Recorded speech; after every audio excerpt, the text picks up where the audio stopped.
Alright guys, welcome back to the channel. Jared at 3Cs. I am excited because we have a glass tip-out windshield, OEM accessory, and this is on the standard UForce 1000. Now this is the XL chassis. It's an important thing to talk about because there is a different part number between the standard, which I have one right here. This is the standard, we'll call it a 3-seater, single bench, and over here is the XL model. It's the double row. So at first we tried to stick this window on the standard and it didn't work because the roof is different. But this is the first time we've ever had a glass tip-out windshield right from CF Moto. Love the fit and finish. Let's jump into it. So the first thing I want to give you guys is the part numbers. So if you look here, accessory setup instructions, there is the printed part number, which is for the standard 1000. This one over here, the 3-seater. And then I have below it, handwritten, which is super hard to find. Neither of these are on the website. Neither of them are on the consumer website. So that bottom part number is the XL and it is different. So I wanted to show that because it was really hard for me to find any information on it. I don't know how we even got them, to be honest with you. It's like such a new thing. We did such a huge accessory order. We got these, we were playing with it yesterday, trying to figure out how to put it on. So the instructions are super easy, super straightforward. It's like a 6-page instruction. You know, I won't go through the whole thing, but I'm going to give you guys the visual and the tutorial on here how to do it. So let's zoom out a little bit here. So this is the glass window. Let's put it down first. Let's have a look at it. And so right away you can see there's 2 shock absorbers on either side. That's what's going to control and help hold it up as you're moving down the trail. It's extremely bad weather outside today, so I can't like go drive around with it and see how it shakes. I would love to, but November weather finally hit us. It's middle November here. So I won't do any outside video on this thing. And I got the stock glass one, the previous model there. We're going to talk about that in a minute. So what's cool about this is that this is curved now, and let's talk about it right away then. So it's curved. The whole glass itself is tapered. You can see it's rounded here, and that's going to allow us to get to these vents. So if you're going to try to put a heater kit in this, it's important that it's rounded like that. So I brought this window over and set it here specifically for that purpose, was that this piece of glass is a flat piece of glass all the way down, and only the rubber here tapered. So this would squish out, and we would fix it. Let's get this right out of the way. We would drill holes down through here, and we would curve it with the rubber. But what happened was the glass would go from beam to beam straight across, so it would cover these vents. So the glass was sitting here, you know, held on by the rubber in the front, so you couldn't use a heater kit. So very, very excited about this because as we close it, you know, on both sides, that is still wide open and available, and it looks way better. You don't have this like piece of rubber, you know, held on by those push darts. So much cleaner look. Very excited about it. This was held on by the clamps. That's what's cool about this glass window though, is it was easy to take on and off. You pulled the clamps off, easy to get off. This one's not coming off quite so easy. This is bolted on. So let's jump into that.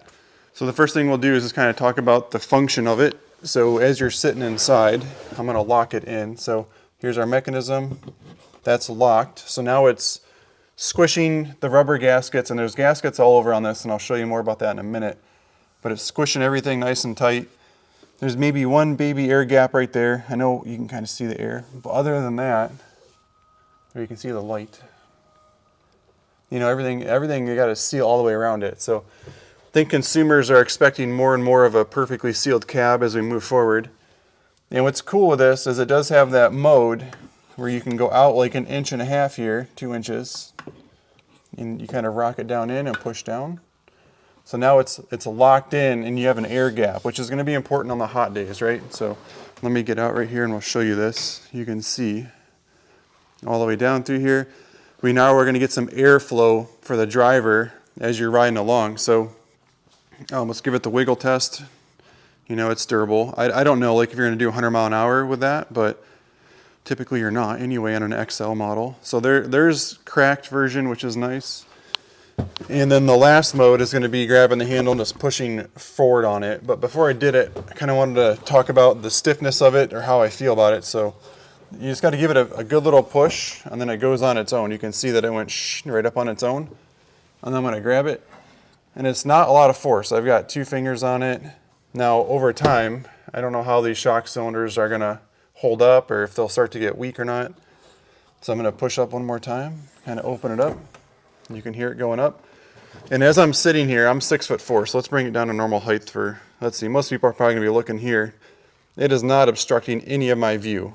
So we have full field of view. It's way up out of the way. Let's talk about how high it is. You can kind of see the height there.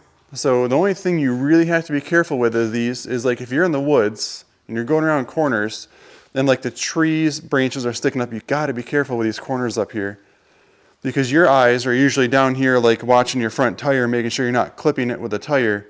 You're not usually looking, so it's going to be a new experience for you guys with these windows, trying to pay attention to the outside of it. So let's go over some install stuff. So when the guys installed this, we have a rubber gasket that went up the inside of this elbow here. It's like a corner gasket. It was on a roll. They cut it to length and pasted it in there. They had a little gasket that we added right there, small little seal, both sides got that. And then up here, this, it's so hard to tell because the roof is back on, but this piece was the molded piece that fits up underneath the roof, and this is what's different is this. So I'll show you the standard roof in a minute, but you can see how this has got a bunch of notches to it. This bubbles out a lot more. The standard at 1000 roof goes across smoothly.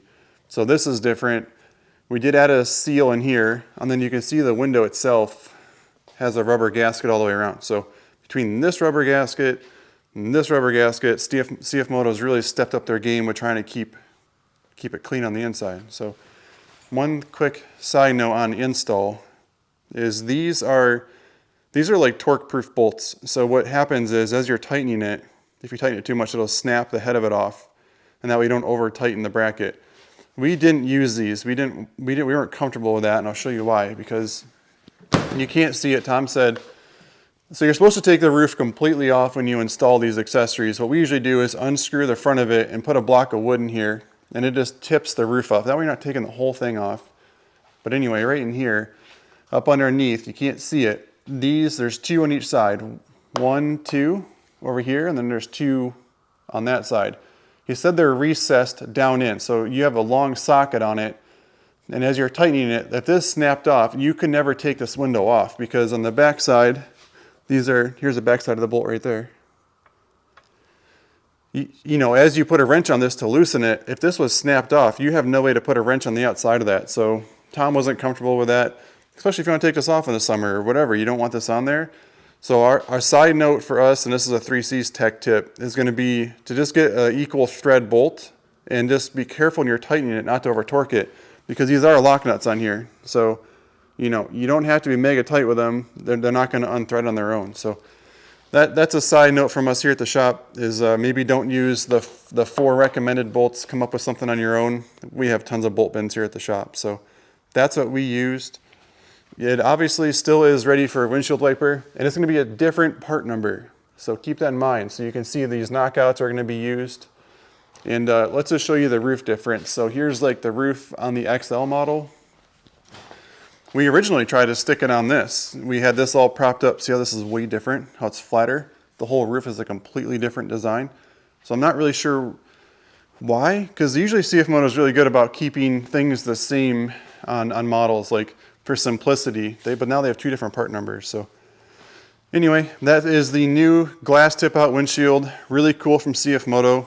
What's awesome is the lower mount pegs are already welded to the frame for the shock cylinder, which is so cool. You're not like adding bulky clamps.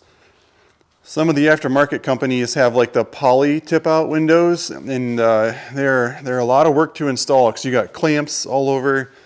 They don't seem to fit and finish. I don't love it all that well. So again, this is Jared at 3Cs. My gimbal is about to die, so we're gonna wrap this thing up. Enjoy the ride. We'll see you on the trail. If you found the video helpful, please consider subscribing to our channel. I would appreciate it.